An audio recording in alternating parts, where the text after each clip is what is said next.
Howdy, folks. Welcome to another installment of the Busted Knees and Pretty Trees podcast. We're clearing new paths every week, and we are truly grateful to have you along. I am Travis J. White, and today on the show, we have another special guest, and he is going to help us blaze a fresh trail into the world of birding. You're going to want to open that vintage Reader's Digest Birds of America guidebook and dust off that ancient pair of binos your dad purchased from Kmart back in 1982. But first, let's do some introductions. He's wrenched on birds of prey in the Air Force and has extensive experience in the commercial airline industry. Some might say that qualifies him as a birder. I don't know. He was once hexed by an unkindness of ravens for naively talking mad shit to them. Our guy and level 2 novice birder, Bradley R. Greer. Hello. Level 2 now. Oh. Level 2 novice birder. You got promoted. That's pretty good. Nice. Working your way up. Yeah. Yeah, I didn't even think that the F-16 Fighting Falcon was the fighter jet that I worked on. Nice. Yeah. Level 2 novice birder. I'm stuck on that. That's great. Yeah, I'm very excited for that Congratulations. promotion. Congratulations. Yeah, well, I hope you learned your lesson with the talking shit to those ravens, Yeah. dude. Those are those birds that are kind of mysterious, and I don't even remember you what feel I like they're said. smarter than you are. If you were attacked by a raven, can we count that on our life list? How many years ago? Yes. Was my insulting the Raven? Yes. August of 24. Oh, shit. That counts. Pretty recent. That counts. Yeah, okay, Yeah. cool. Rad and Raven, dude. Oh, cool. I can write a Yeah. note in that says Brad was attacked by. They were everywhere at Yellowstone and Teton. Oh, yeah. Was They I were there? everywhere. Yeah. Oh, shit. Those You were ravens that kept following You're us? the one giving me shit. Oh, shit. I do remember, Remember that? this. I do I can't remember. I this. talked shit about a raven, I and think you you- guys said I was cursed. Yeah. Yep. Well, because the raven kept following They us. kept following us. Wherever we went, and there was only one of them, and he was eyeballing you the whole time. Yeah, nothing I could do. Moving on. This man is passionately opposed to curmudgeonly attitudes and sourpusses and old trouts. Trust me. He's a journeyman birder who has taken a liking to the loon and their distinctive wails, yodels, tremolos, and hoots. Oh. Everyone, welcome Patty Richardson as he performs for us live the yodel of a red-throated loon. Oh, Lord. Let's hear dude. it. I was hoping to get people doing bird calls on this episode. It's starting right we now. go. Let's hear it. Oh, okay. I'm going to try it. Oh, it's not like Chad, you hear it from what a was it? distance. You hear it from a distance. That checks out.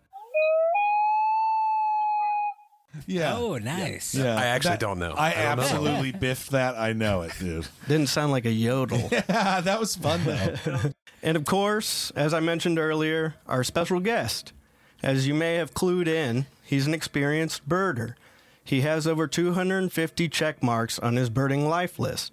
His favorite is the Bombacilla kedron, better known as the cedar waxwing. Yes. Nailed it. The boys and I are delighted to welcome Chad Fitzpatrick. Thank you for being here, man. Thank you. Thank you so Hey. much. Yeah. Yeah. I am extremely happy to have you here. Thank you so much. Yeah. Yes. Yep, our earlier conversation that we had has intrigued me, and I cannot wait to jump in. Yeah. Hit me with the birds, guys. I'm so happy to be here too. Thank Yeah. you for inviting me. Yeah. Super pumped. Yeah. Yeah, you'll quickly learn that we're excited about. We can get very excited about anything, and we're very excited about birds. Yeah, it was really cool, Chad, because I was like, hey, I'm thinking about this birder. And then that's when I called you that night.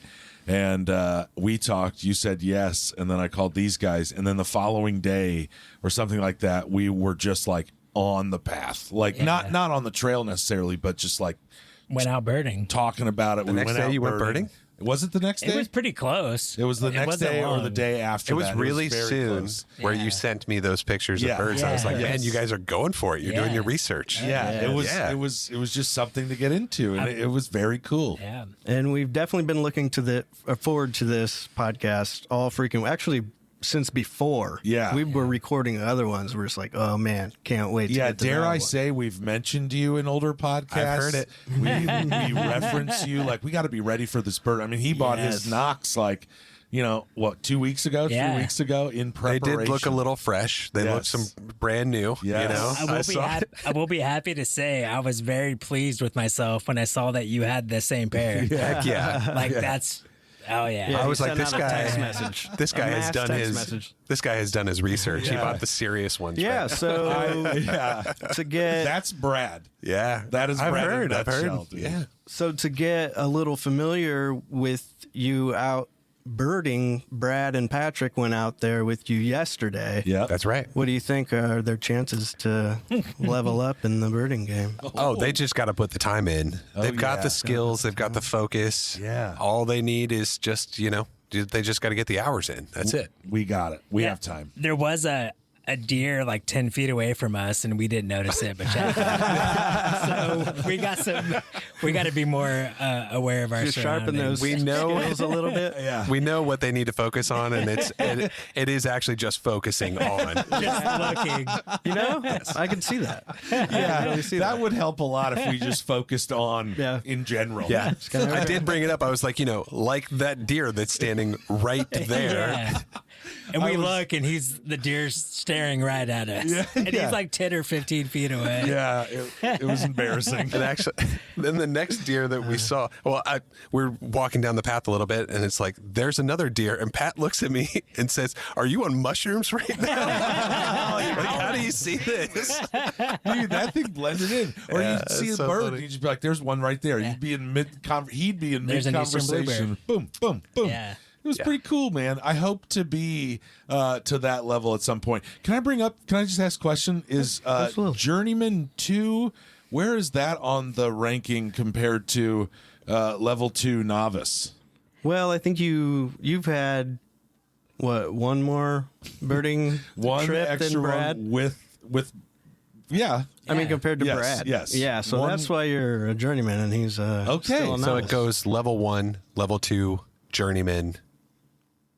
Then what? Well, novice then journeyman. Oh. That's what I did. Okay. I did mean to look up the actual rank structure of a union shop to see what, because I think there's something after journeyman, right? I don't know, apprentice. Yeah. Whatever Master. happens. Master. Yeah. Oh, there's a news panther. Time Yep. for the news. He's back. Chad, you listen. The News Panther is our famed. It's right behind Brad. I didn't realize it was now. actually going to be in this room. Yeah. I thought, Yeah. holy cow. Yep. He's He has fun down here. That's looking out for Chills me. out. So the first story I have, I know Patty's favorite movie is Jaws. Yes, it is. And that movie taught us that great whites are the apex predator of the sea. Yep.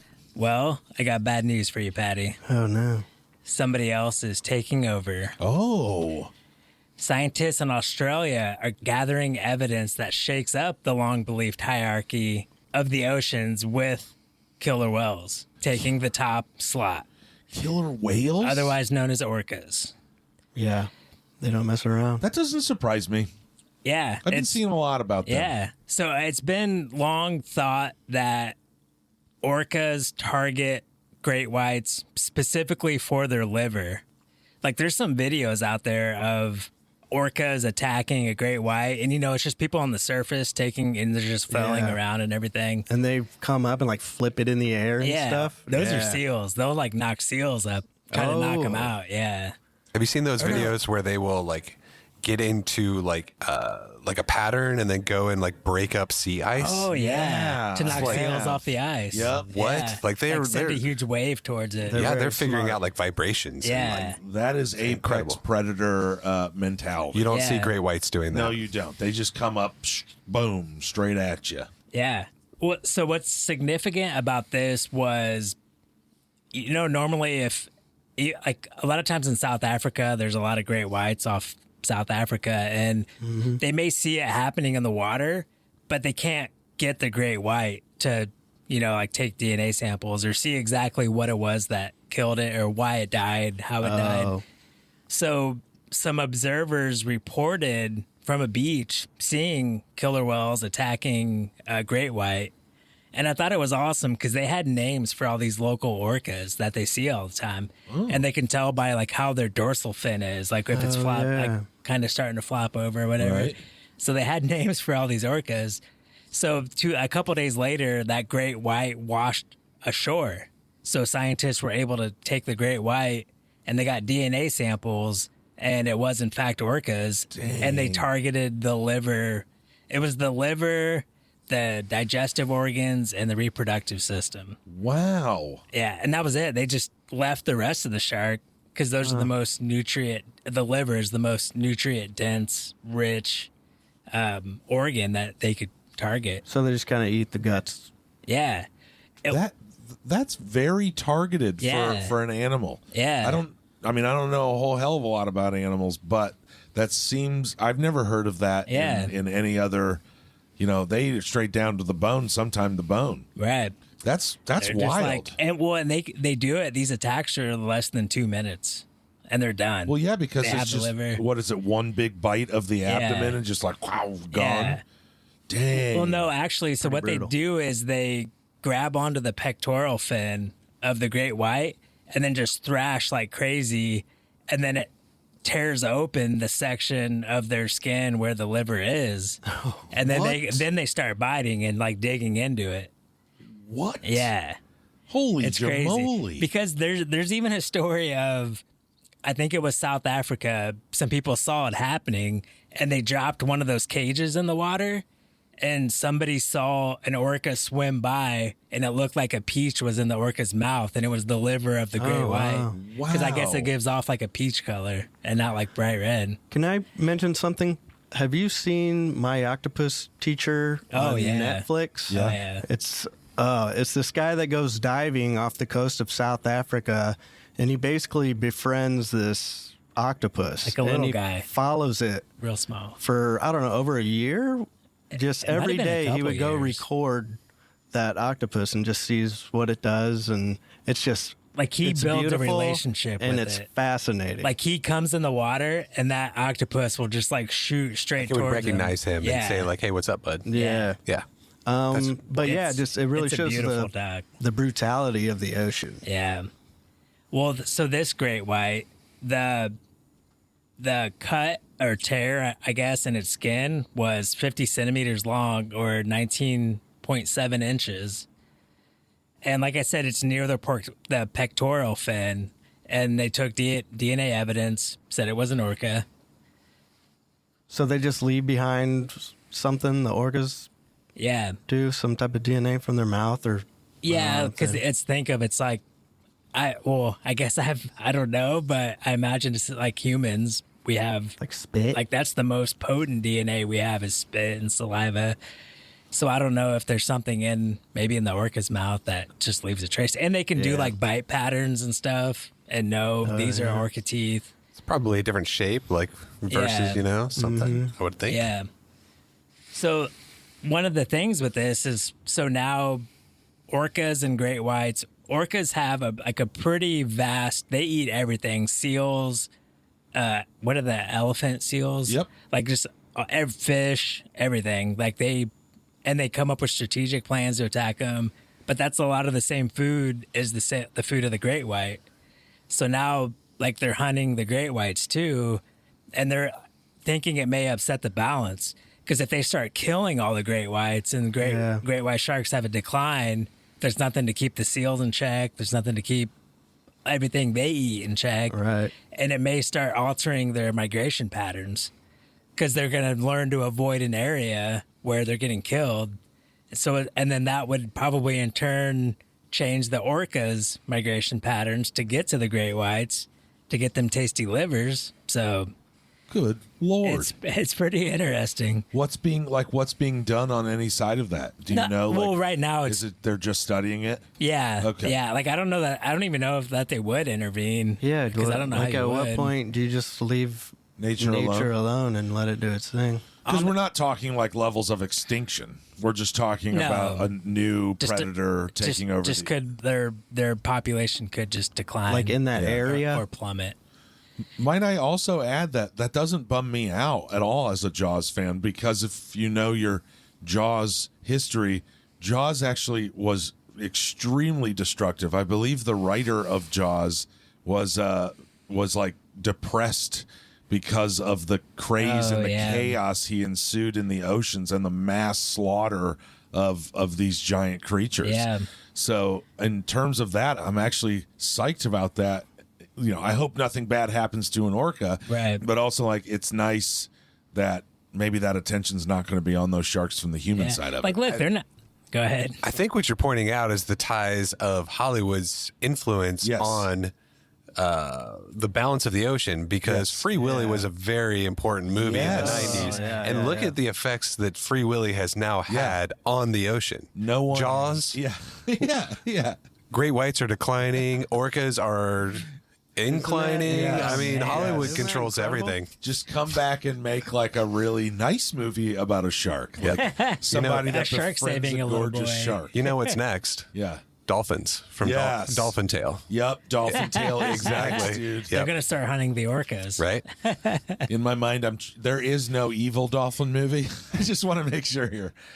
I do. It is. Those dolphins, though. Oh, they're man. tricksters. Oh, Dolphinately. Yeah. Nice. Nice. Like, we have seen that orcas were sinking ships around Portugal. Yeah. But other than that, there's no human deaths. Like, straight. Yeah. Not just like boats. Yeah. Like, they would start by knocking. I mean, we're not talking like cross Atlantic, like huge Container container ship. ships. Yeah. But they would knock the rudders off the boats and then just start like pummeling it and eventually Which sink is the boat. insane. Like that is another like very advanced. I mean, to me, a very advanced like process. Like yeah, doing for the sure. seals off the ice. That is pretty wild to watch those videos where they team is up and wild. just get like that wave of water going big enough. Yeah. That's crazy. The idea that they're heading straight into the liver or shaking a great white Yeah. in a manner that they know is going to release the liver from its body. Yeah. And they're attacking the rudders of boats because that's the thing that's dangerous, right? Right. That's what hurts them. Yeah. So they get rid of that, and this is just a vessel. Well, and we do. That's so fucking cool. I think we have seen that in other animals too. Like wolves don't, if there's an apex or like an alpha of the group, Yeah. they get the most, they get the heart, the liver, they get the organs, and then everybody else comes in and gets the rest. Oh, I meant to look that up further, but Fact check it. I kind of forgot. So we believing that's true then, what Brad just said? I think I'll say it's true. okay. I'm confident enough to say it's true. The second story is that scientists have revealed who has the fastest punch on Earth. Whoa. You may have seen the notes already, so you may know the I answer. know. Yeah, I know the answer. I have not seen the I haven't notes. either. Any guess? Punch. Lobster. I've heard that they're very strong. You're close. They do have Yeah. big boxing glove hands. Crustacean? Crustacean. Yeah. What is it? So it belongs to the mantis shrimp. Whoa. I think they're also called pistol shrimps. Oh, yeah. Little guys. Something, yeah. So the shrimp, this mantis shrimp, can smash a shell with the force of a .22 caliber bullet. Whoa. That's like what they equate it to. And something you wouldn't think about is it's also able to survive the shock wave of putting off the power of a .22 caliber bullet. What? So they have almost like a recoil system built into their like joints or their armor, their shell, and so they can absorb that power. I wouldn't even think that would be a thing, but Yeah, I get Yeah. it though. I mean, that little thing is putting. I mean, 22s are guns, and you're Yeah. talking about a little shrimp that's putting off that much power. right. Think about the kick of Yeah. shooting a 22. I Yeah, guess. exactly. You know? And a shrimp's Yeah. taking that. I have a quote along those lines. It's from Horatio Espinoza, who is a professor of mechanical engineering and biomedical engineering at Northwestern University, and he was this was a paper that was published in Science, the Science Journal, I think it's just called science. Mm-hmm. The mantis shrimp is known for its incredibly powerful strike, which can break mollusk shells and even crack aquarium glass. However, That's kind of funny. yeah, don't want to keep one as a pet.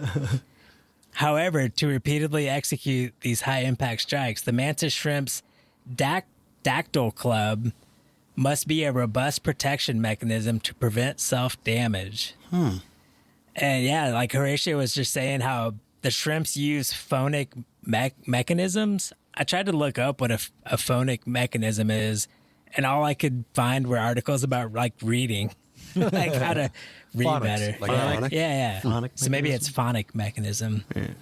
But he said there are structures that selectively filter stress waves. You know, my friend Doug has a pistol shrimp in his aquarium. Oh, really? He does. Really? Yeah. Wow. And it's cool. And it's best buds with this little, I don't know what this other kind of shrimp is that it's live, or it's not another shrimp, it's a fish. And they kind of like have this relationship where, because a pistol shrimp, I don't know if it can't create its own den.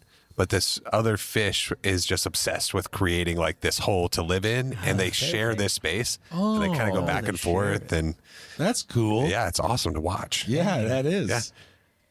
Yeah, so what they use to strike with, it's a hammer like club, and it has one on both sides of its body.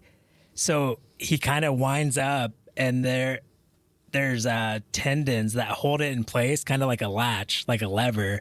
So he's like building up tension, building up tension, building up tension, and then release. Awesome. Yes. And I have some videos. We'll post them to our show notes or on Blue Sky or something. But there's videos where he just like destroys a crab. Like he's knocking legs off of it and just like destroying a crab. Like it's so much force that underwater, it actually boils the water and there's From the bubbles. friction. Yeah.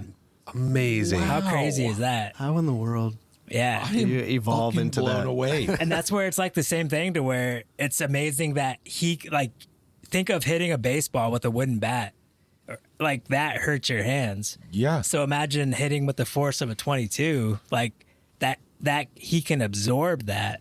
Yeah. Yep. So like I think we were kind of talking earlier about how design and material science takes after the animal world. Yeah. Yeah. So they're studying this to learn more about how materials can absorb this kind of energy. Oh, hell yeah. Yeah, like it's pretty interesting. Well, the best ideas come from. There's also a video we'll post of a dude fishing in a kayak, and he catches a pistol shrimp and pulls it up and drops it in the boat, and this thing nails his. He has little rubber booties on, like you would see a scuba diver or somebody wear.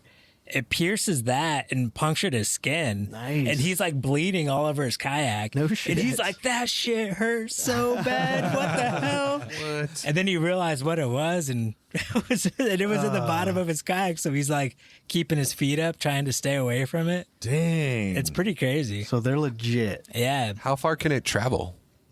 Yeah, I Like don't how know. far is its punch? Like is it like Oh, you know what I mean? see Like what you're saying. it's pretty close. what's its reach? How far away from the shrimp do I need to be safe? Yeah. How big is this thing? I would say 6 inches Oh. from the videos I saw. Yeah. Big. That is pretty big. Like from, the whole tip to tank. I was hoping it would be a lot smaller than that. Their clubs they're kind of on their side. So like think of like you have your front legs that are walking or whatever, and I think the clubs are just right behind that. So you have to kind of has to get on you to hit.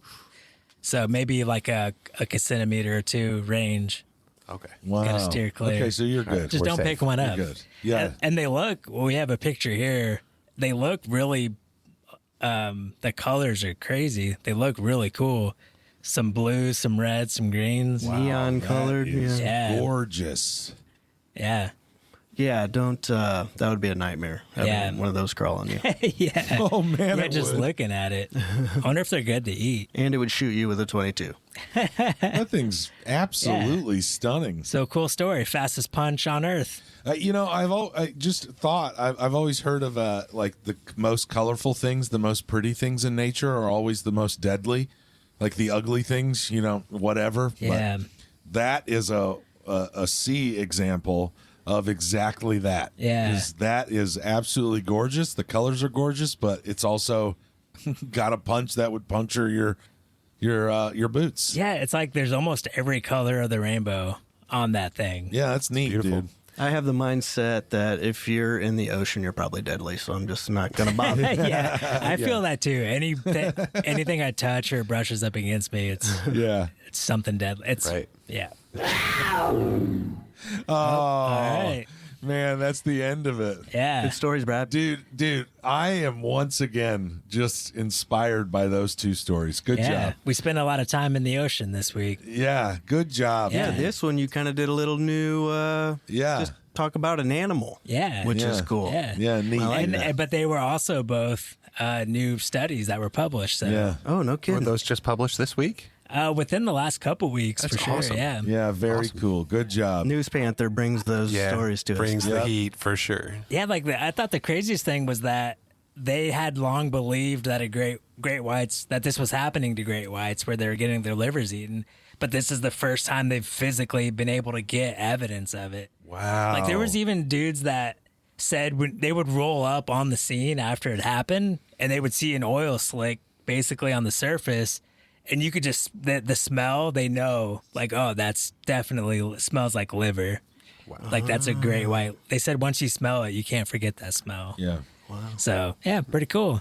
Well, what do you say we move on? Yeah, let's talk about some birding. Take it to the sky, brother. Oh yeah, let's go. from the sea to the sky. All right. Sounds awesome. Okay, onward. So since we started this podcast, we have mostly focused on backpacking, but as the boys and I have evolved, as did Darwin's finches, we've come to realize our passion for the outdoors goes beyond simply carrying a bunch of shit into the woods. We love it all. Our collective interests spread far and wide into the wilderness, and we want to bring you all with us. For today, we are bringing you an easily accessible and engaging outdoor activity that's open to the likes of anyone and everyone, birding. And we brought in our friend Chad to give us the lowdown, or high up, on being a decorated birder. So Chad, clearly you enjoy this activity. You have over 250 birds on your birding life list, which for those who don't know is basically an honor system based checklist of all the birds in North America or just all over the world. bro. World. Yeah, so Why would you limit yeah, yourself? Exactly. Yeah. Yep.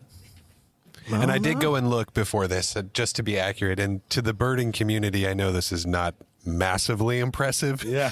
But it's exactly 266 species that I could confidently describe and identify is how I would say that. It's not just maybe that I saw it and someone pointed it out to me, but like I know that bird. Yeah. Like this bird, Yeah. I've seen it, I've heard it. We've shared some company. You know?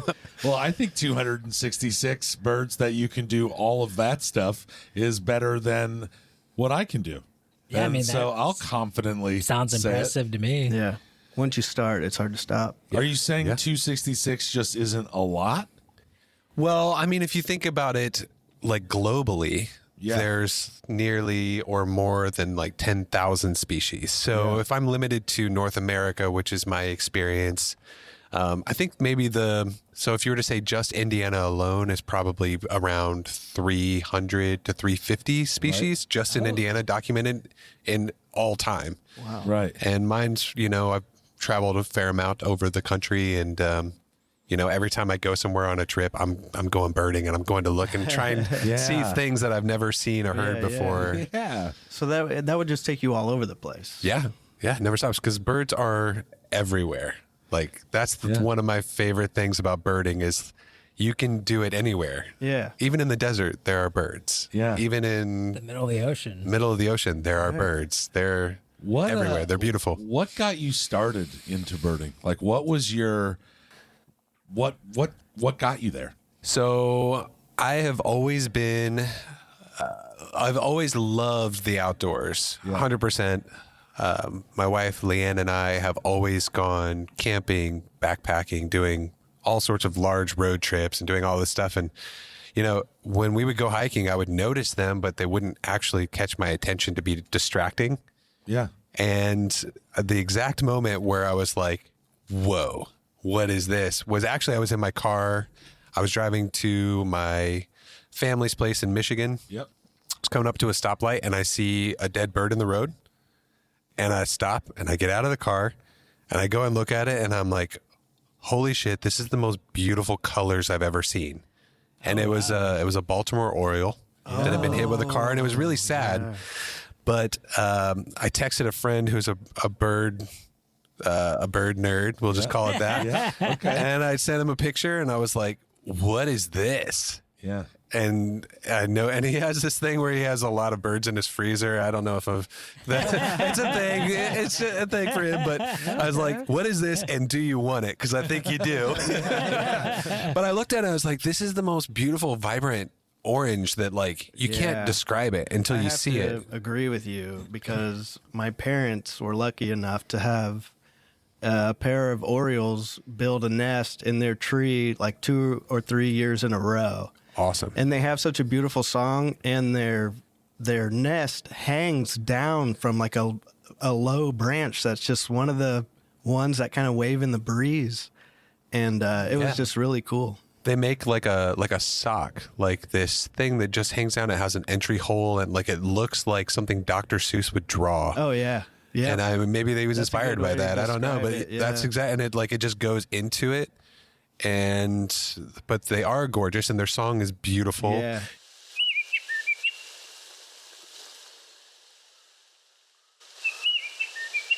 Yeah. It's just because it's striking. Super, deep black. So I saw that, and I was like, man, this is wild. I'm gonna see if my friend will take me out to go for a hike and teach me something. Yeah. Bought some binoculars, instantly hooked, like instantly, because when you go out fresh like that, everything is new. It's literally like seeing color for the first time. For me, I was like, just like, that's a new bird. That's a new bird. Holy cow. I can't believe I saw like 10 new birds today. That's where we're at right now. Yeah. It's exciting. So I was hooked just right away. Obsessed. It's like kind of a form of hunting. I think it kind of hits you at a real base level. Yeah. Like, it does, except, I mean, the benefit is you don't have to, like, you can just walk around and be kind of loud. Like, you don't have to, be sneaky. Like, you can just go, like, you don't want to interrupt nature, but you want to be part of it.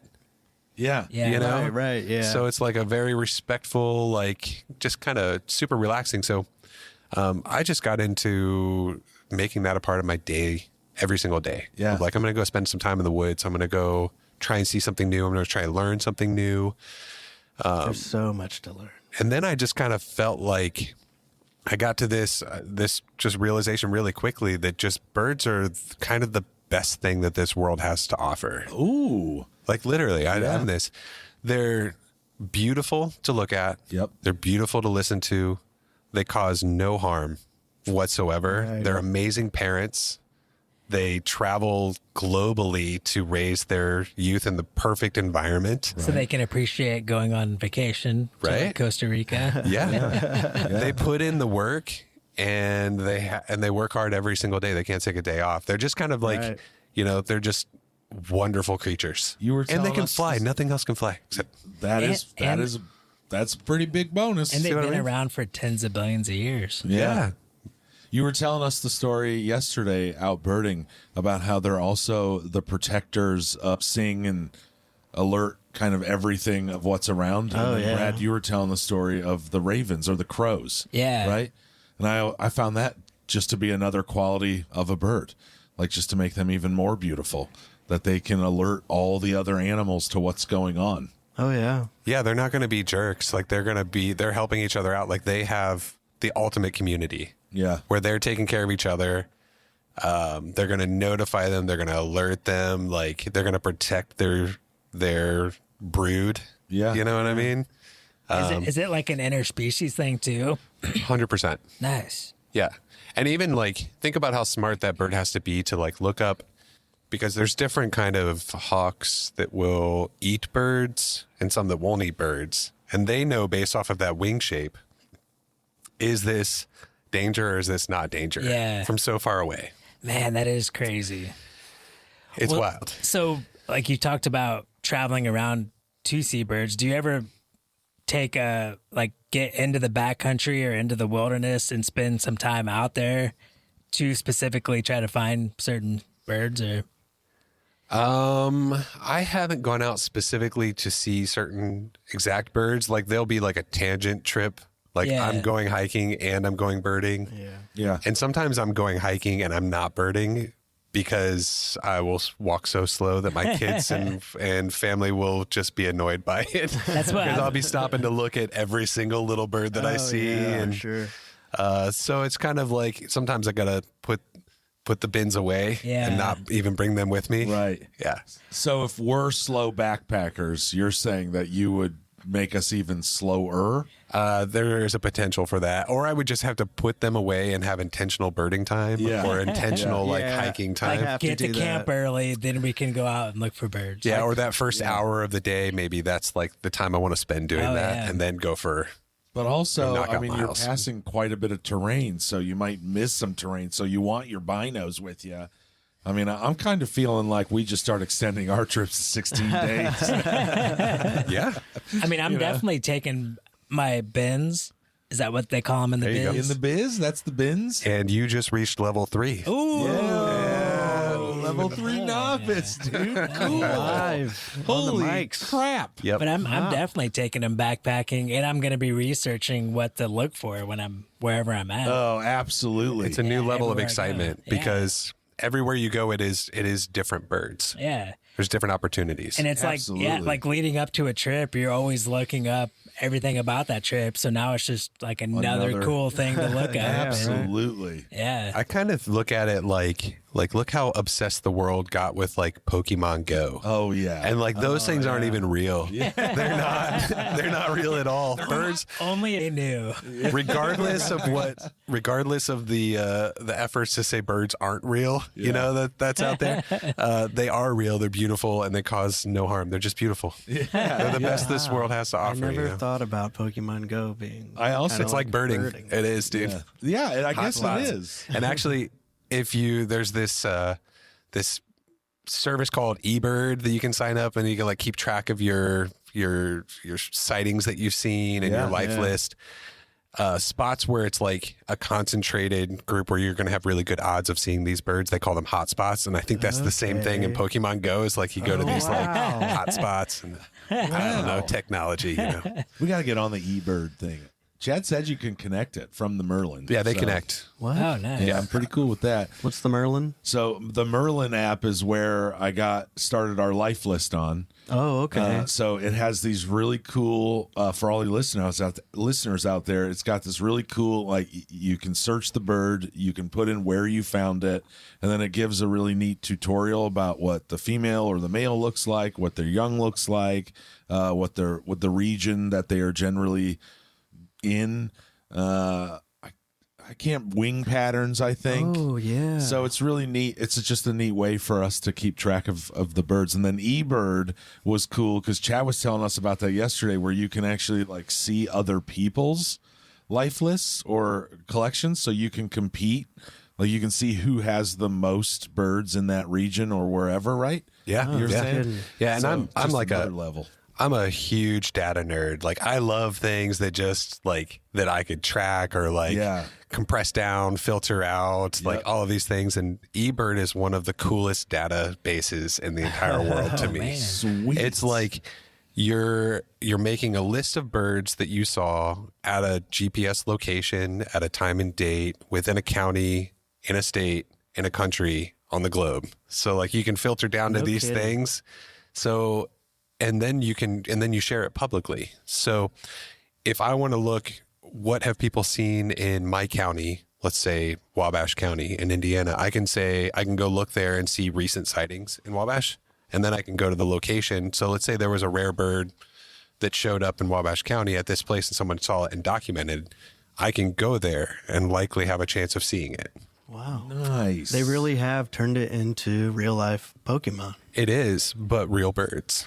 Yeah. Yeah. I mean, way cooler in my opinion. Yeah. It's funny how it's like the complete opposite to the fishermen, hunters. Right. Like they do not want anyone to know where they caught that fish at. Yeah. And that is true because the birding community is much more like hey, come with me. I want to teach you this. I want to show you this beautiful thing that I saw or this beautiful song I heard or, you know, it is very community based, very educational based, especially to children. They're like, awesome. Let's get you excited about this beautiful thing and hope that maybe you take away with you either a passion for birds, but at minimum, like maybe you reconsider throwing your trash on the ground and, you know, do your part of taking care of our environment. You know? Absolutely. Yeah. I know one of the byproducts I'm looking forward to is I've always wanted to get it, like learn what trees are, like identifying trees. Yeah. So I feel like that's a byproduct that's going to come with learning like how to look for birds too. You know, sometimes 100%. I almost feel embarrassed being this old and not knowing my trees very well. Same here. Yeah. And I mean, I don't know enough about trees. I should, being a woodworker, but I know them once they are cut down and milled, and then I can tell you what kind of tree I'm looking at. Yeah. But you don't know what the bark looks like, you know? No, I know the ones that mushrooms grow around them and go to look for the morels, you know? Reason. Yeah. But otherwise, and there is like, I mean, birds are only going to nest in certain trees where they have protection. It's stable enough. It meets their needs. Whatever those needs are, it's got it. Yep. And if you knew the trees, you'd likely be more inclined to see that particular bird that you're looking for based off of knowing that tree. So it's got to be directly related. Yeah. Okay. Nice. I kind of want to talk about some gear, some binos. Yeah, go ahead. Because I know I just did a lot of research and bought my pair of binos. Brad's all about the gear. Couldn't wait to talk to you about So I think like first, let's break it down, like what the numbers mean, 8x42, 10x42. Because I know that was one of the biggest things for me. Like I had to first learn, get over that, what I'm looking at, because it can be confusing. Yeah. For sure. So what is like the 10x42? What do those numbers mean? Well, Sorry I probably should have looked this up. No, I think I can off or the what's cuff recommended for birding. That's probably a better way to look at it. Let's do that. Well, so the first number is the magnification level. So 8 times the magnification. Yeah. The next number, I believe, is actually the size of the outside optical that you're looking through, the final optical. So that is directly related to how much light is being allowed into the binoculars.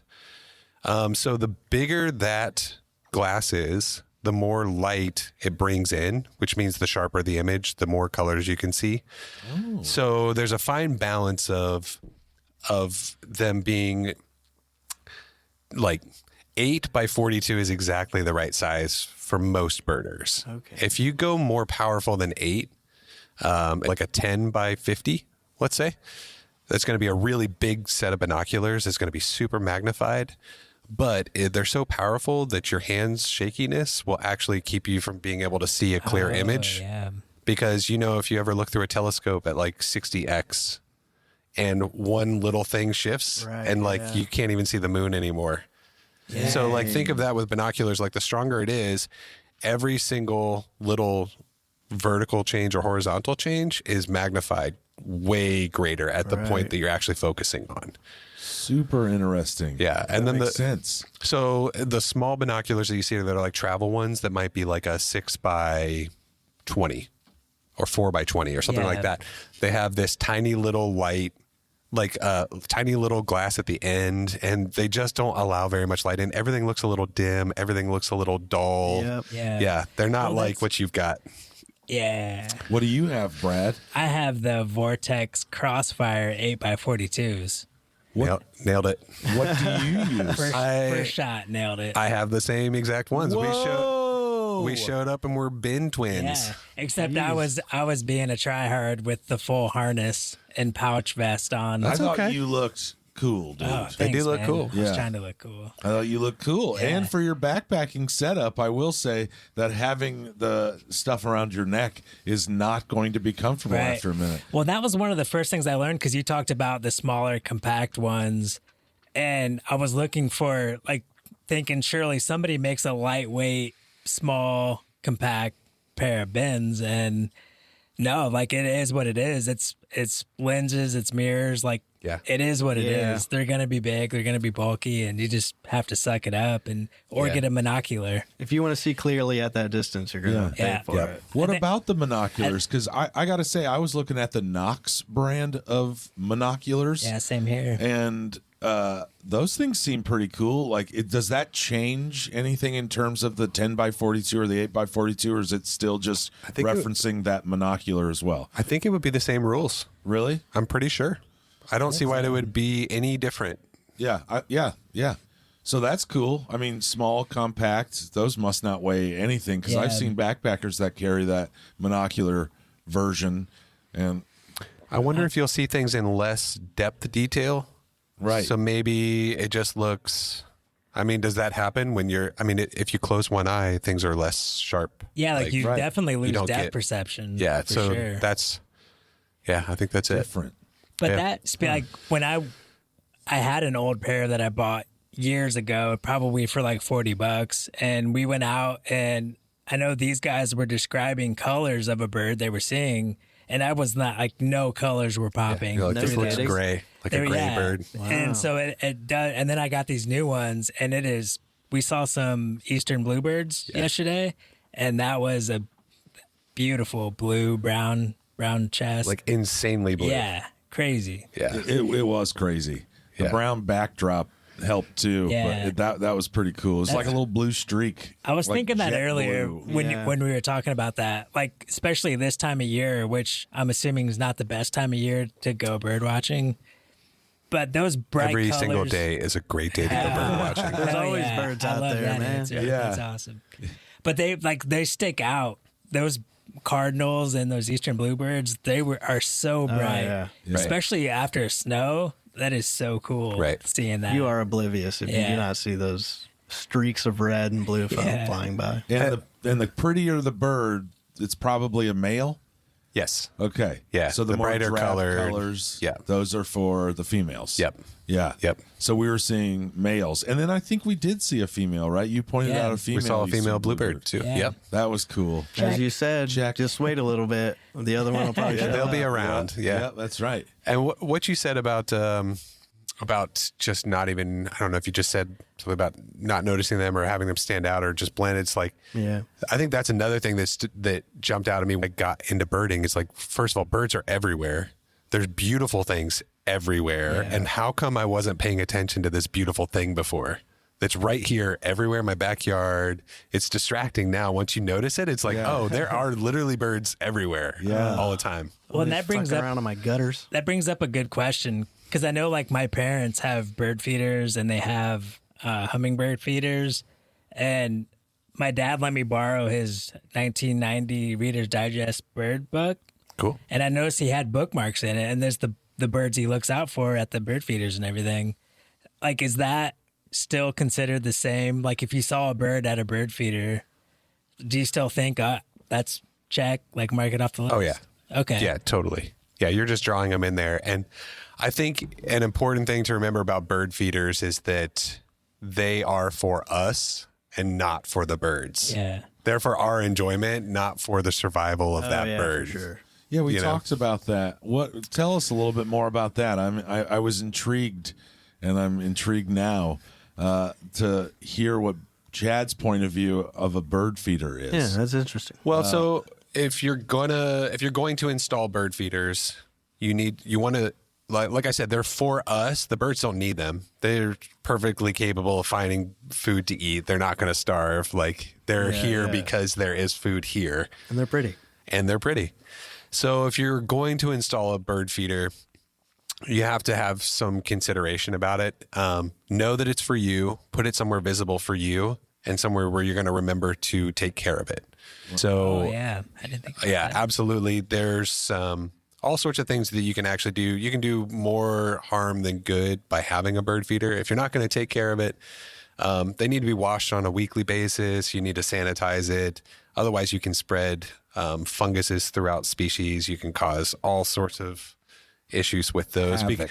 Yeah. Yeah, kind of. We were just a couple weeks ago, we were talking about chronic wasting disease with deers. Yeah. Or deer. And food plots, like people having bait piles or salt licks. Like that's an easy way to spread diseases. Yeah, absolutely. And since they're all going and putting their faces and eyes and feet on the same spot, And squirrels it goes and- very fast. Yeah. Yeah, to where they'll get these large inflammations in their eyes, and now they can't see and they're blind and they're flying. And like the other thing is you need to clean it. You need to be responsible with it. You want to put it, I believe the rule is within 3 feet or more than 10 feet away from a window. And that is because from their flight pattern, they're going to see the window as a reflection. Oh. So if you have trees, they see it as like, there's trees there. I'm going to keep flying through. And they'll window strike. And, a window strike, they might hit the window and be knocked down and then stand up and fly away. But more than likely, that's going to cause some kind of brain damage that they're not going to survive. Oh, yeah. My So- parents used to have an old, big picture window in the front of their house, and we'd be watching TV, and you'd hear boom, Yep. thump right on it, and you're just like, God damn it. Yeah. It's a really I'm sad glad sound. I'm glad It they is got a rid of sad that. sound. It's a really, really sad sound. But there are window treatments you can put on your windows. There's companies, a lot of window cleaning companies. I have a friend who has a window cleaning company. They install this bird-friendly treatment that puts these little kind of frosted little rectangles or little circles. Oh, yeah. Put them over your windows, and like you can barely tell they're there. And it's just enough of an interruption where the bird will avoid it. Oh, okay. So again, it's like, I didn't know that. That's pretty cool. you're attracting them there so you can see them. So put it close enough that you can see them, but not close enough that they're going to die so that you can see them. Right. Right. Right. Yeah. And clean out your goddamn bird feeders. Yeah. That's probably Clean a 'em. big one. Yeah. Because I would have not thought about that frequently cleaning it. Yeah. I would have, yeah. What about bird houses? Birdhouses are awesome. And you should, it's the same thing. You need to clean them about once a year. Clean it out. Just clean out the sticks and all the stuff. Because they're going to like leave, right? Yeah. Migrate somewhere south. Most of them will. Like bluebirds will nest, will have like 2 to sometimes 3 broods a year here. They're cavity nesters. So they go find a little hole that they can climb in and out of and then raise their babies. But a lot of people love to raise or like to have bluebird houses specifically because they're so beautiful, like you guys saw. Oh, yeah.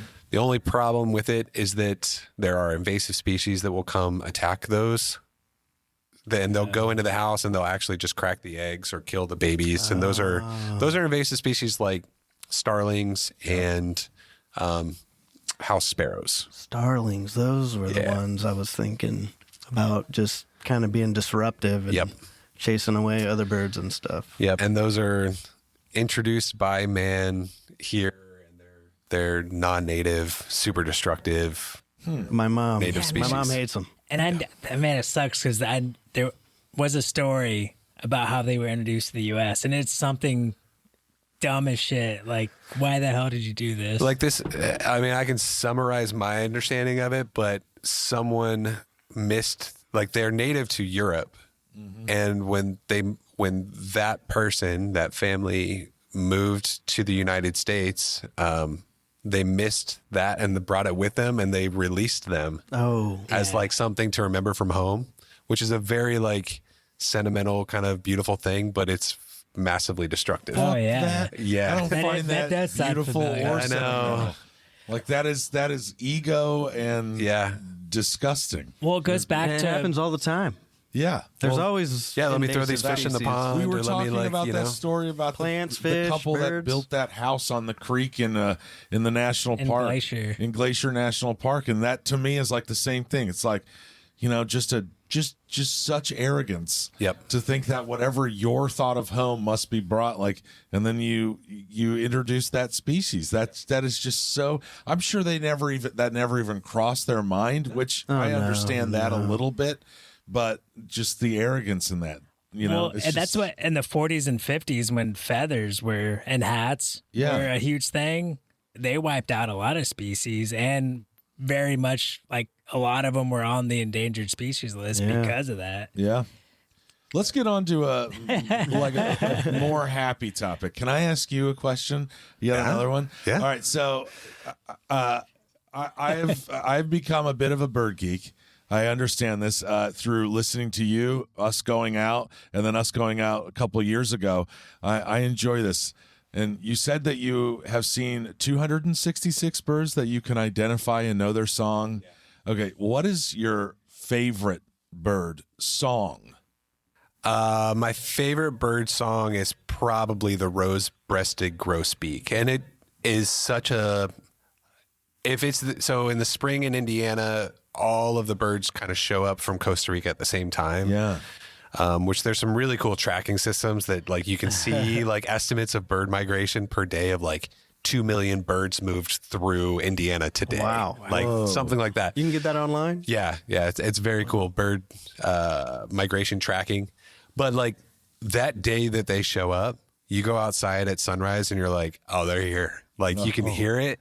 And it's just like the rose-breasted grosbeak is the loudest, boldest, most like musician-like professional out there. Yeah. And it's just like, it's hardcore. Like it's huge. And the Oriole is the second one. So, and they always show up almost the same day where it's just like, Brad. yep. That's neat. Yeah. And they're stunning. They're a bird that you would have never known was in Indiana. It looks like something that does live in Costa Rica. It looks like a tropical bird and it comes up here to raise its babies.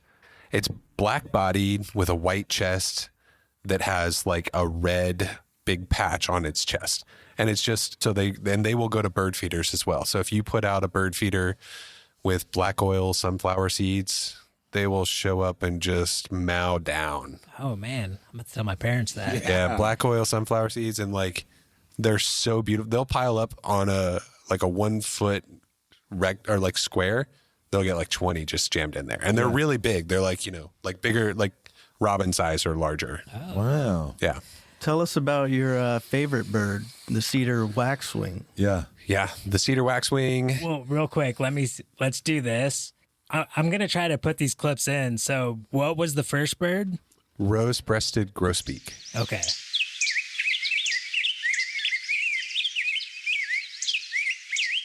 Then the next bird?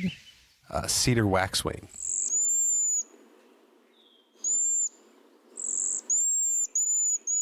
Okay. So hopefully this will work and I can put those in. Cool. Absolutely. Yeah. So tell us about your favorite bird, the cedar waxwing. Yeah. All right. So the cedar waxwing to me is it's definitely one of the most striking. Like, check that out. They've got it pulled up here on a screen. Oh, yeah. It is one of the most striking, most beautiful birds you can see in the Midwest, and they're here year round. It's like a tropical cardinal. Right? Stunning. Look at that little tiny red stripe on its wing. So that's what they call, that's why it's called a waxwing. It's this small, and I don't know all of the details about this, but it builds up from their diet. Yeah. And for some reason it shows up there on their wings and the yellow tail feathers too. So like it is striking. It's got a cool like face mask on. Yeah. It's very communal. It's always in large flocks. Like sometimes you'll see like a robin or a cardinal or a blue jay. You will never see a cedar waxwing. You will always see it with its community. Oh, nice. Cool. Always. And like he looks like a ninja guarding that community with his red or black. Oh, yeah. What's that on the side of his head? A little white, looks like a mouse pointer? Arrowhead or something. Oh. That's definitely good. Nice.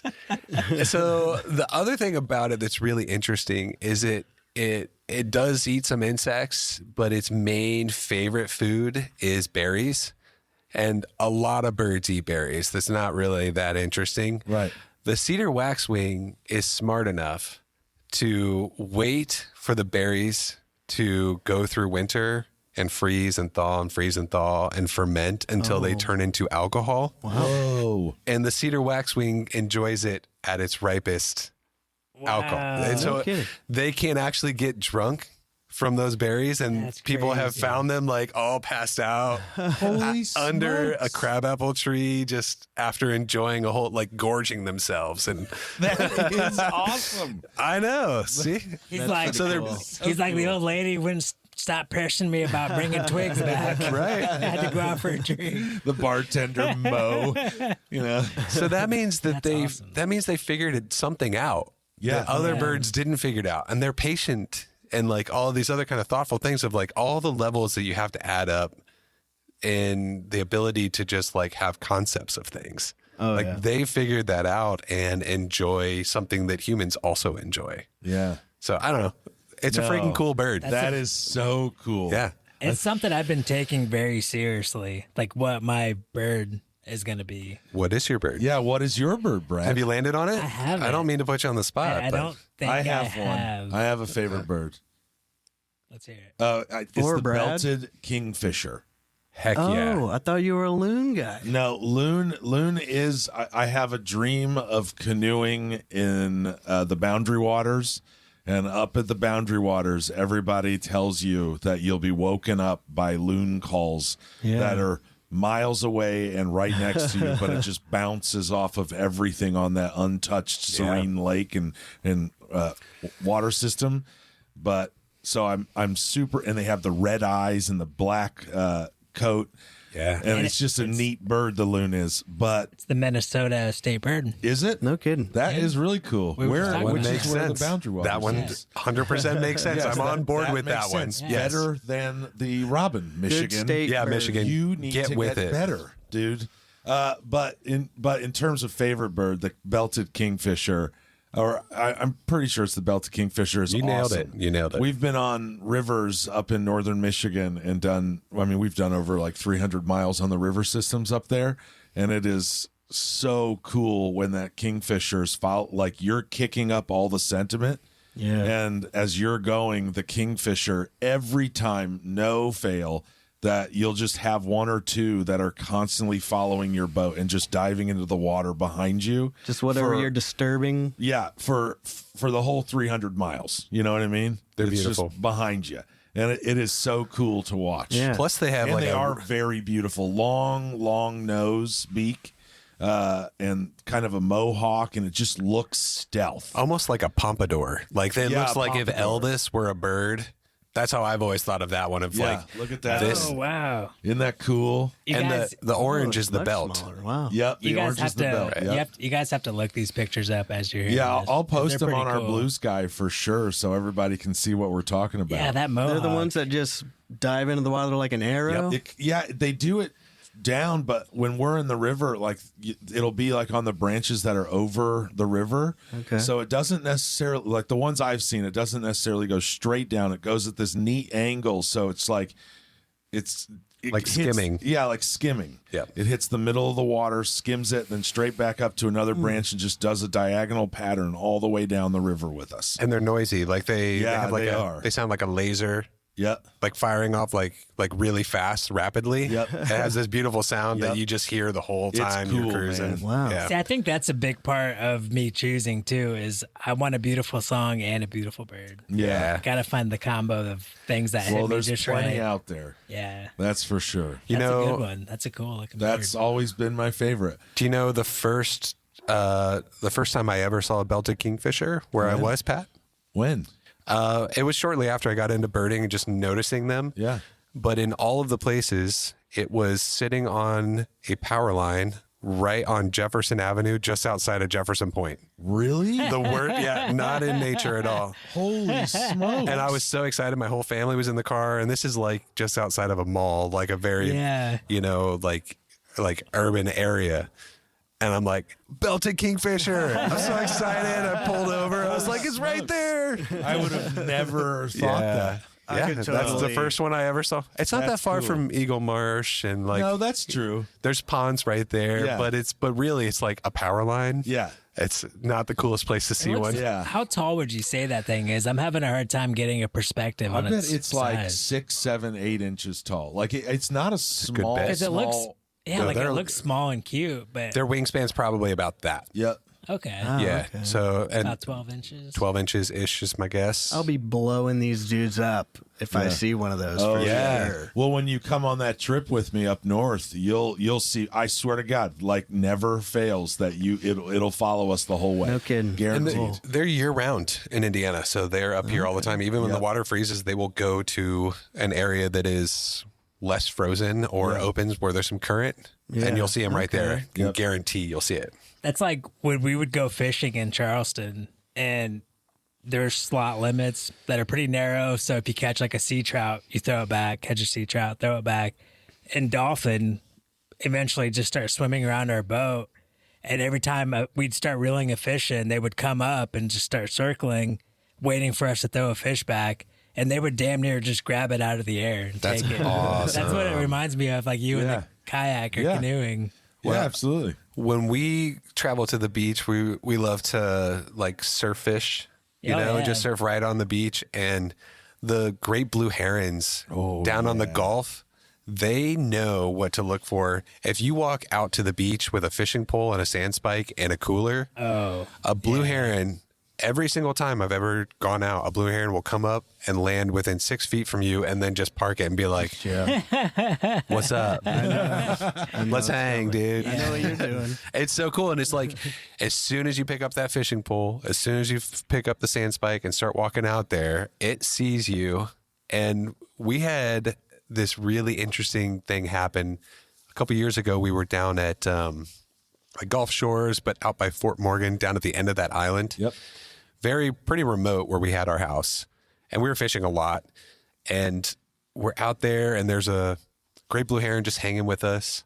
And all of a sudden it hops up and starts just yelling this sound that like I've never heard a blue heron ever make. I'm like, what is wrong, dude? And it's like it's going like, I'm going to try and do it. It's like, it sounds like that. Okay. It's freaking out. And I'm with my brother-in-law and we're like, what is up? And it flies down, 100 yards and back at us. And then out of nowhere, this coyote comes running down the beach. Like we were talking about that alarm system. Holy cow, this great blue heron alarmed us that there's a coyote coming and you better get out of here. Whoa. This thing will mess you up. And then he's like, I'm gone. No, and it went and went and swooped at it. And it's like, get out of here. Like, this is my turf. Dang. And like, you see this all the time. Even tiny birds like a hummingbird will go after a blue jay or a crow and go defend its territory. Dang. Like, that's like you going to an elephant and being like, get out. Yeah. That's probably a reason why that's one of those birds that we really appreciate, because it's been a warning system and a defender for early humans probably. Yeah. So yeah, I feel like birds like that, we just have a little bit more of an appreciation. Yeah. And this coyote ran right between us and the surf. Like, just ran right by. And it's like, this is crazy. A coyote on the beach. Yeah, that is crazy. It was cool. One thing I've thought about probably way too much, and mainly when we're backpacking and stuff, is when you see something off in a distance, coming up with a coordinate system or some way to point, like, that's what I'm looking at. And we've ran into that with birding already. And I noticed you kind of have a 12 feet, like, off the ground is a pretty big marker. So, like, how do you point out something at a distance? You can't do it beside someone. You have to be kind of behind them and guide and give a straight line. So now you have a direction, and then you have to give a vertical and something that stands out as a reference. Yeah. So like either, like you can't even say distance away. Yeah. You just have to say like, so when I pointed out, I was like right here and then 12 feet up. And I think I might have said something of like below that branch that's going off horizontally or going off, somewhere. So it's like a branch that sticks out. Yeah. And I think I went straight to the bird. You did. Yeah. You did. It's a lot harder. That's when I was like, oh, damn, he's got it figured out. It's better than just over there. Look over there. It's over that there. big rock. I've had a lot of practice. Yeah. I've had a lot of practice. That was a great question, Brad. Yeah. Thank you. Nicely played. It's something I've thought about like way too long. Yeah. Every time I'm trying to point something out, I always think there's got to be a way. Like, there has to be a You're way going to to save so much time if you have a system Yeah. on Yeah. how you identify where that bird is. Yeah. Yeah, you have to definitely point out the most recognizable thing. Like you can't see that. You can't just say that tree. Yeah. You got to be like the tree that has a Y at 12 feet and Yeah. just below the Y over 5 feet, like something like that. You Yeah. can vary just directions to follow. Yeah. Yeah. Especially in the spring where like trees are starting to leaf out and making hiding places for birds to hide. Right. And they're I've been all the afraid way of that coming this Yeah. spring. they're all the way at the top of the canopy, and it's just like it's just there. Like I can't tell you where Yeah. else except it's that tree. Follow it up to the top, and then.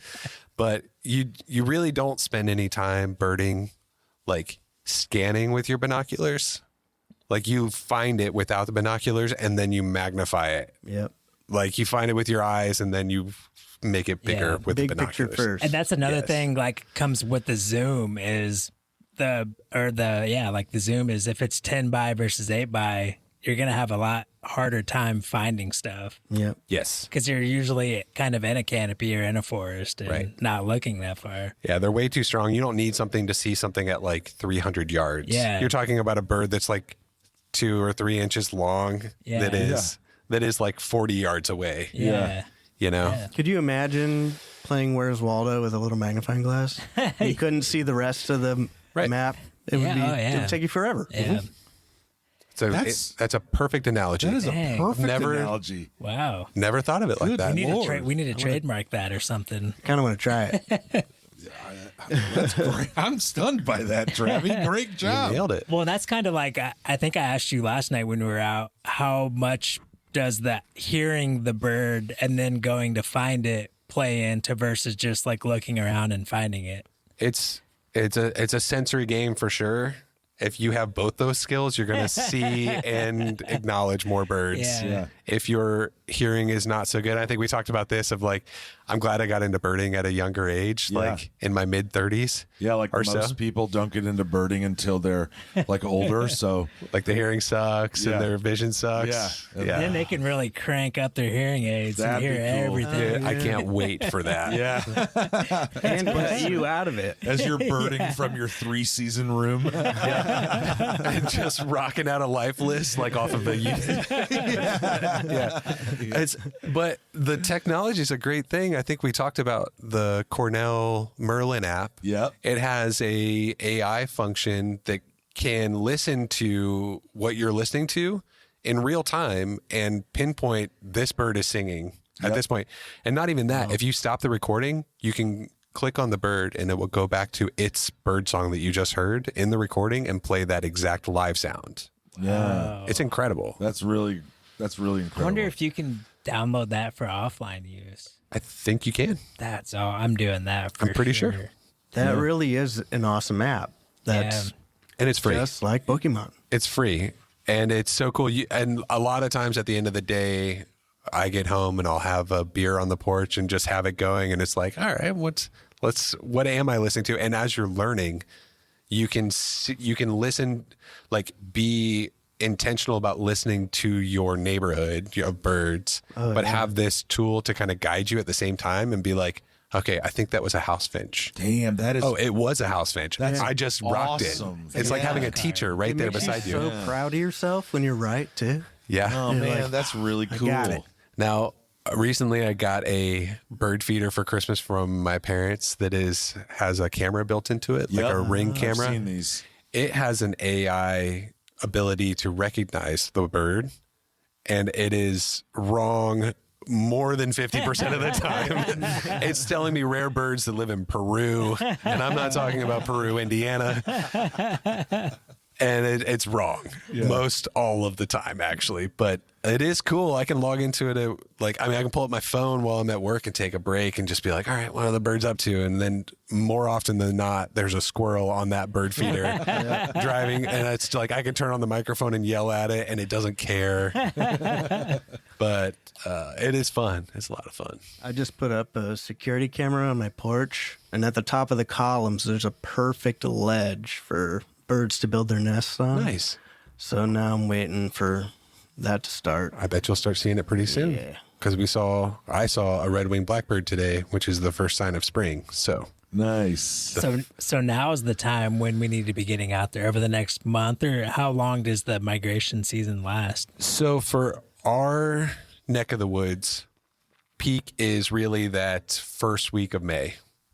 Okay. Yeah, first week of May. But so it depends what you want to see. That's like morel season.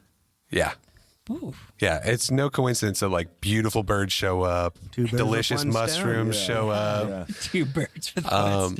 But before morel season before like the big migration is the shorebirds that pass through that go from South America all the way up into like Antarctic, like way up north. Oh, yeah. And they'll pass through. So if you notice, like if you think about how the spring, like the seasons change, we have our snow melt and we have some flooding. That's all the fields are flooded and have standing pool of water, and that's perfect for shorebirds. Yeah. So like nature provides for that bird to get all the way where it has to get. Is that are shorebirds like ducks and Shorebirds would be like, I'm trying to think of how to describe them because they're wading birds. So they have longer legs and they walk around, but they don't usually float very much. Like a crane or something? Much smaller. Smaller? They would technically be Piper.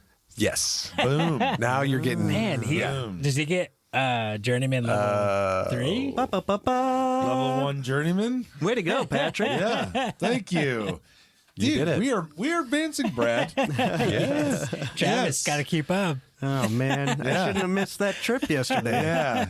I'm really He's falling still behind. level 1 novice, but he'll get there. He will So, get there. With the help of us 3, he'll get there. At least he will got a get there. video of some turkeys. Yeah, We got that's to- right. We got to That's hear a cool some- I video. have been doing my homework. Yeah, have. yeah, Yeah. that's true. I do love a turkey. Oof. What is what's like, do you have a bird that is like at the top of your list in terms of I want to see this bird? I think it changes because once you see it, now there's another bird that is going to replace that. There's no bird that you If you were to ask me right now, Yeah. what bird would I love to go look at right this Yes. second? It's not extinct either. Painted bunting. painted bunting? Yeah, Where? painted bunting. Painted bunting. You can see them from southern Florida up the East Coast, up into the Carolinas. Somewhat. I've never seen one before. You're gonna freak when you see this. Wow. You see it? Oh, wow. You got to look this up. We'll show you on That Blue is Sky yet beautiful. again, but yeah, definitely look up the painted bunting. That is on my list for sure. Where's I want to that? see one. So I'm with that, but Yeah, if you like, click on the map the on All About mythological- Birds, maybe. the myth bird, like the bird that's the most like just elusive beyond. Is there anything like that in the birding world? Like Like a once in a lifetime. the once in a lifetime bird. Man, is there anything like that? I mean, I've had those experiences that were my bird for that, and then it just Saw happened. the snowy owl. That's right. Yeah, Yeah. So I've experienced that quest to see this thing and then finding it on my own. And there's nothing better than that. That's Everyone, awesome. we described eBird earlier, and you can use that to go see a bird that you've never seen before. There's this whole other thing, which is actually stumbling onto a bird that no one else even knows it's there. Yeah. So I was willing to drive hours to go see a snowy owl. I was ready. I was like, I want to see a snowy owl. All right. I want to see it. No Yeah. matter what it takes, I'll put the family in the car. We're going to go to a place that someone has already seen one.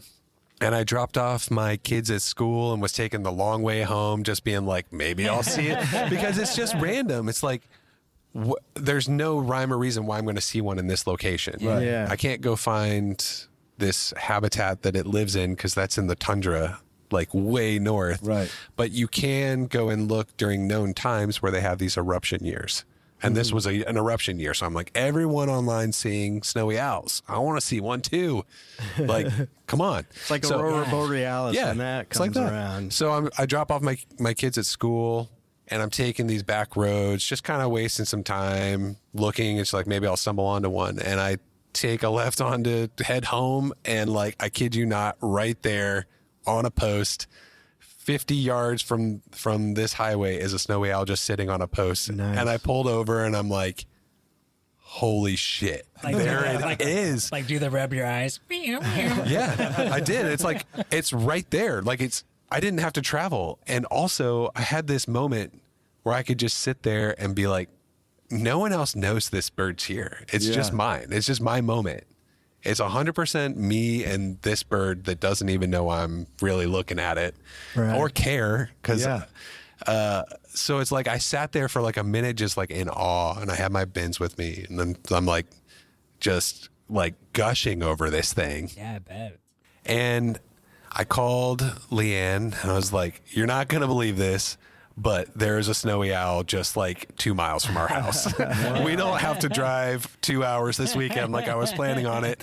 I'm going to come pick you and my youngest up, and let's go get and grab the camera and go get some pictures. And it was still there. And I had a moment with it. I hiked across the field and got some really beautiful photos without interrupting it. Ooh. Because there is some like common courtesy to, and I kind of dove into this with you guys. Yeah, but that was because I was like, would you ever scare a bird away to be able to see, like, to identify it, to help identify it? I do want to ask more about that, because your perception of how you should bird watch or bird is quite interesting. And I think that it's important when we're telling people to go out and bird, and it's another avenue to be outdoors, that you also kind of pay attention to how Chad does it. I haven't thought about the cool, etiquette of the whole. Oh, yeah. It's quite interesting, and I would have never thought about it as well. It is definitely a thing that, I mean, most birders as they mature, they're going to learn this, but I found that this is just a great way to just interact with nature, with or without focusing on birds. But everything in nature requires a certain amount of energy just to survive. And if we interrupt that survival, we're wasting their energy that they have to go make up for by finding more food or resting more or putting themselves into danger. So whatever it is. So it's like birds are wonderful because they will react only enough and never overreact. So if there's a flock of birds on the ground and a cat is coming, a bird will give an alarm call that says react up to and just past the height that a cat can jump. Huh. It won't just fly up 30 feet for no reason. Yeah. It'd be a waste of energy, and it'd have to go consume more, find more food to be able to survive that day. Isn't that fascinating? Right. So I never thought about that. Me neither. As you're walking through a woods, and I read this beautiful book, I told these guys that I would bring it and I forgot it, but it's called What the Robin Knows. And it is, it's just this wonderful way to like be self-aware of like, how am I affecting this woods that I'm in, this natural environment that I'm in? Am I interrupting it or am I part of it? Yeah. And if I'm part of it, that means that I'm trusted. I'm not causing a disturbance. I'm not causing anxiety or stress on this environment.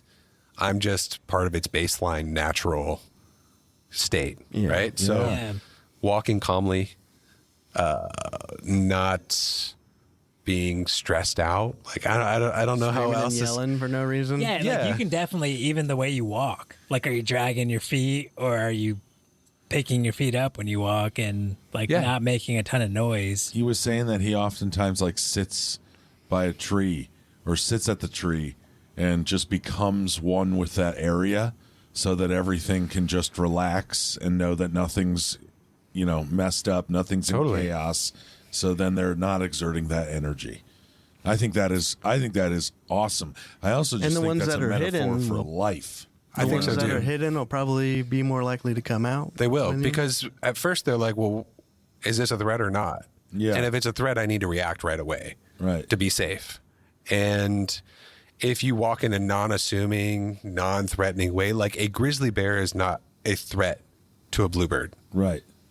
It is not. Yeah. It's not going to harm it, so it's not going to react when it sees that grizzly bear. Because same thing, a bluebird's not worth the bear's calories Exactly. to expend to get. Yep. That's Right. for sure. So it's not going to worry about it. But if a fox walks by that will, I don't know, maybe steal eggs or something like that. Like that is a threat, and they're going to alert every other member in their community that there is a threat going on, and you'll hear it. The first owl that I ever stumbled across, because owls eat birds, was birds attacking this hole in my backyard in this tree.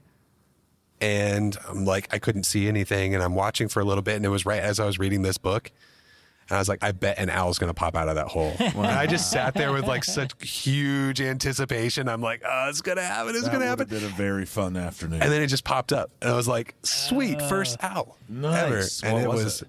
was an eastern screech owl. Eastern screech owl. Like a little owl about this big. Aw. They're beautiful. Yeah. What the hell was going on? He was just retreating into the hole?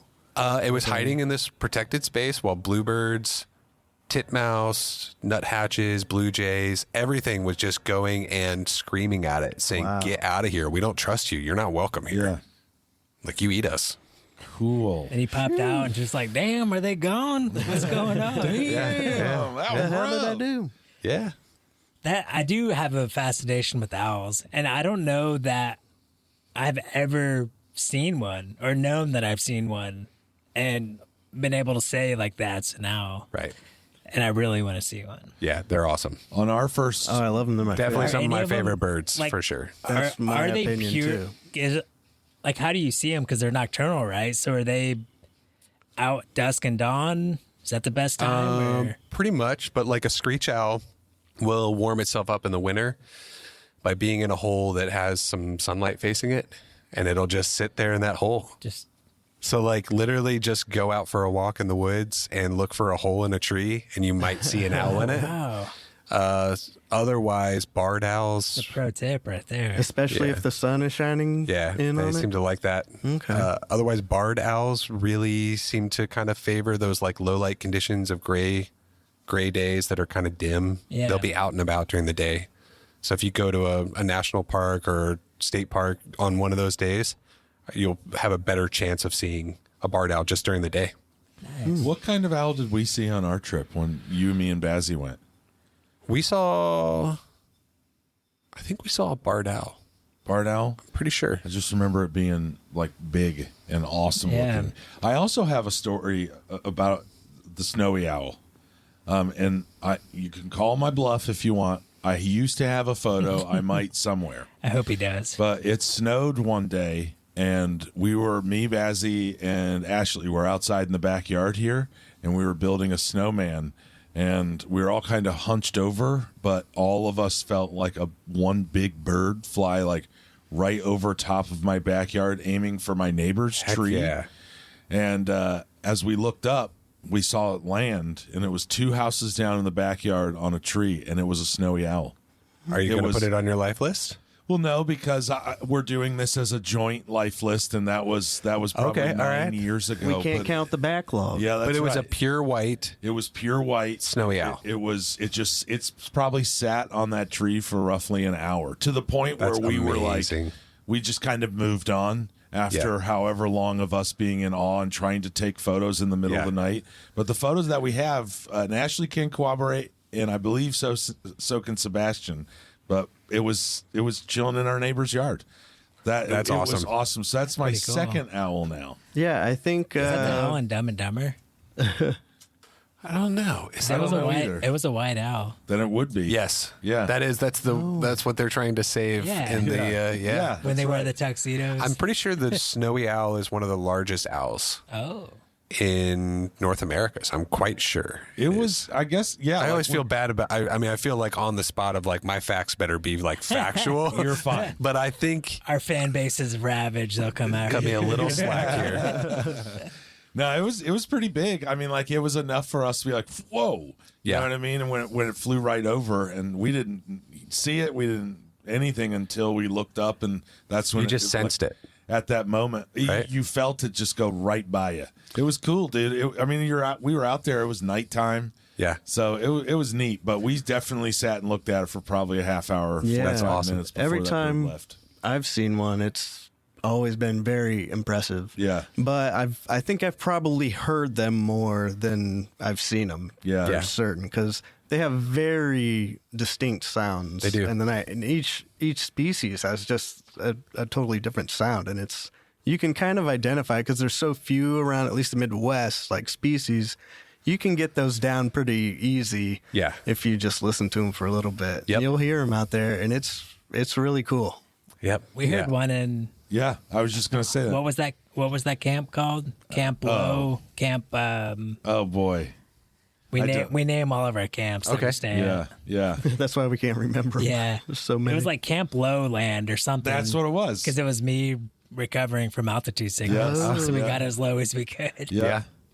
So Yeah. I have Do you a know what fun- you heard? No, I I don't. think it was a. Ooh, ooh, ooh, ooh. Who Yeah. cooks for you? Yeah. Do you remember we were talking syllables yesterday? It's like Yeah.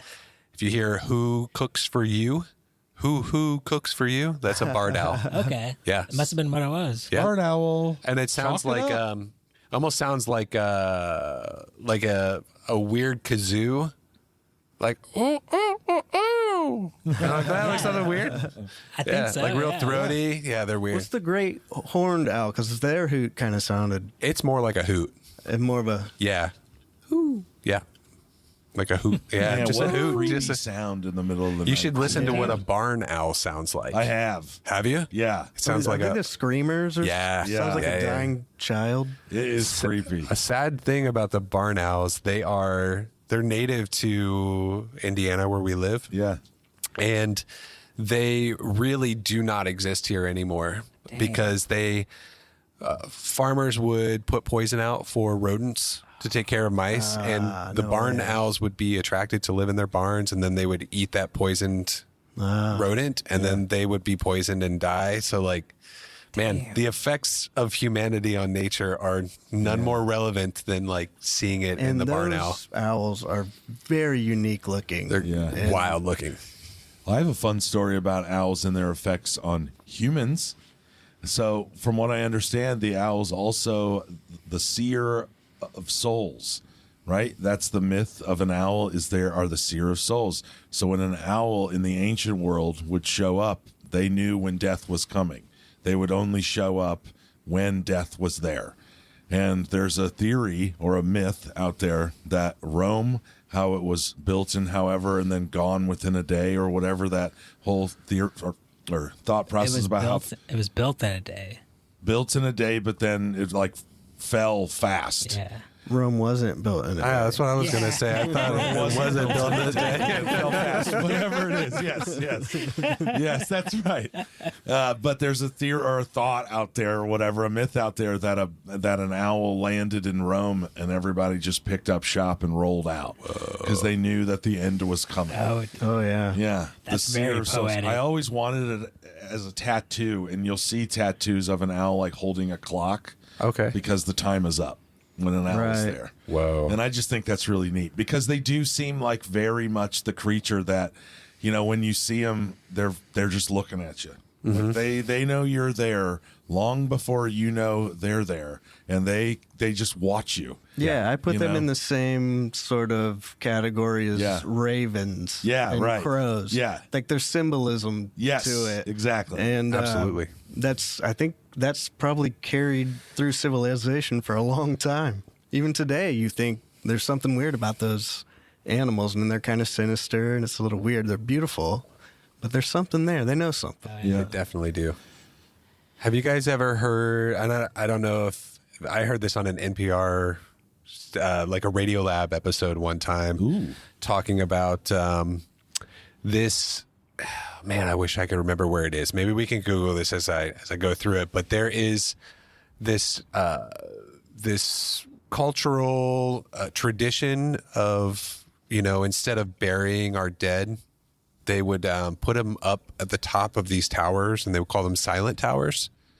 And I believe that this is in Africa, like northern Africa, where this went on for centuries like this. They would put their dead at the top of this tower, Burial. sky burial, and they vultures would come and consume the bodies, and there'd be nothing left. And it was the way of like giving their body back to the earth. Yeah. Instead of putting it in the ground and letting it happen that way, Yeah. they would let vultures just consume them. And somehow they realized that, like, hey, these bodies are kind of piling up. Like, what's going on here? Hey, look, those birds are eating it. And they're not seeing the birds anymore. And these birds had been poisoned from another food source, that they had gotten some kind of antibiotics in their system. Something that they consumed was actually killing them from eating. I believe it was eating some kind of beef, maybe. Oh, damn. And their tradition, like, they had to, like, stop Wow. it. Yeah. Well, that's And like they could build it back up. like now I think it's the California condor is endangered because of lead bullets, like shotgun shell, or buckshot is Right. lead, and those pellets are everywhere. They're in, even if you don't kill like a little critter or something, like they still have pellets in them, and condors eat them. And there's a lot of research going into finding better ammo that isn't toxic Right. to animals and everything. It's it's Steel crazy how many BBs, little maybe? things we do. But we have an impact. Yeah. Yeah, like there's a million ways we impact. Birds are like implemented in every culture on this Yeah. planet, some more than others. And I just didn't think about how much one bird being gone would change even a culture, like a whole ritual of death. Yeah. That's pretty It wild. looks Yeah. like that was in Tibet. Okay. And I've heard of that also, like sky burials. Yeah, it was. Yeah. I mean, it was Brutal, wild but- to think that is how that another culture would take care of their dead that way, and like give them back to Earth that way. Like, it sounds very morbid, but it also just sounds like absolutely beautiful. No, like, yeah. It's kind of and like, they've come back. Like, I believe they're like black African vultures. Maybe what's this one say here? Wild Grifton vultures. That they've rebounded and they're starting to show up again, and I'm sure that culture will come back.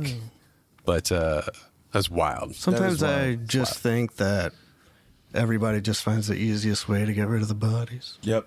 Yeah. especially back then. Yeah. Yeah. All right. Well, the director just swirled his finger around, so I think we're running a little long. Chad, I want to thank you for coming in. That was awesome conversation, and I know that we could all keep going forever because we've maybe touched on 0.001% of the birds that are out there. Yep.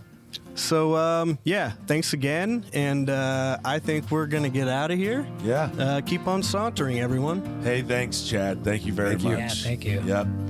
Talk to you later. Bye.